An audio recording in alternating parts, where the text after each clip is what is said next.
આજ તો આપણે જાણું આપણા પ્લોટ એને લઈ લીધી, પછી આપણી થાર નીચે આવી. તો હવે આપણે અવતારી આપણી થારમાં કરી નાખીએ આપણે થારને ચાલુ ને પછી આપણે નીકળી હવે પ્લોટે. તો આપણે પહોંચી ગયા આપણા પ્લોટે ને કરી નાખીએ આપણા પ્લોટના ગેટમાંથી રિક્ષા આપણી પાડને જવા દીધી પ્લોટમાં અંદર.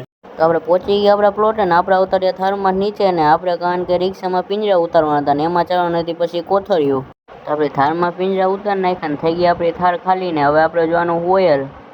તો આપણે રિક્ષામાં ઓઇલ જોઈ નાખ્યું ને પછી આપણે ઉતારીએ રિક્ષા ઉપર ને ખોલ નાખ્યું આપણે ગોડાઉન ને આવી ગઈ કોથળીઓ આવવાનું ચાલુ ને આપણે માંડ્યા ગોઠવવા. તો ફાઇનલી આપણી થારમાં કોથળીઓ ચડી ગઈ ને હરખી આપણે પાર્કિંગ કરી નાખીને બંધ મારવાના ને પછી આપણે જાય ઘરે. તો આપણે અવતાર્યા ઘરે ને કરી નાખી આપણી થાર પાર્કિંગ ને હવે આપણે જવાનું આપણા ભાઈના ઘરે. તો આપણે અવતાર્યા ભાઈના ઘરે ને અહીંયા ચાલુ એ લાઇટ ફિટિંગ ને ભાઈ પોતે કરે ને ભાઈને લાઇટ ફિટિંગ આવડતું હે નહીં. कैसा लगा मेरा मजाक? પછી લાઇટ ફિટિંગ ની પાઇપ ગોઠવવાનું ચાલુ કર્યું હતું ને ત્યાં એટલી વારમાં જે પાઇપ ગોઠવતી ભાઈ ગોઠે છે ને એમાં આપણો ભાઈ એને સલાહ દેવા ગયો.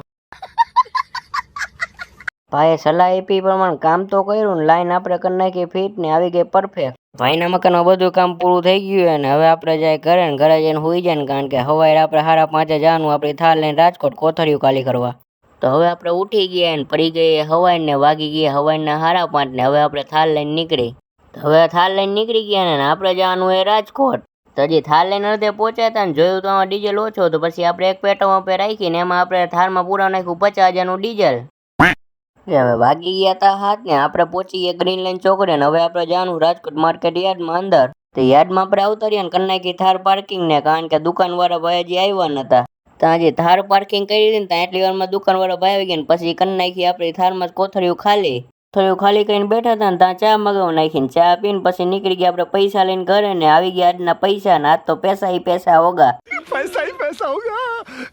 હવે આપણે યાદ બહાર નીકળી ગયા ને હવે આપણે જવાનું ઘરે ને આપણે થાને નાખી દઈએ ચોથા ગેરમાં. આને ચોથા ગેરમાં નાખ્યા પછી તો ઘરે ગાયો ઘા પહોંચા દીધા ને આપણે અવતાર્યા ઘરે ને આજનો મિની બ્લોગ અહીંયા પૂરો.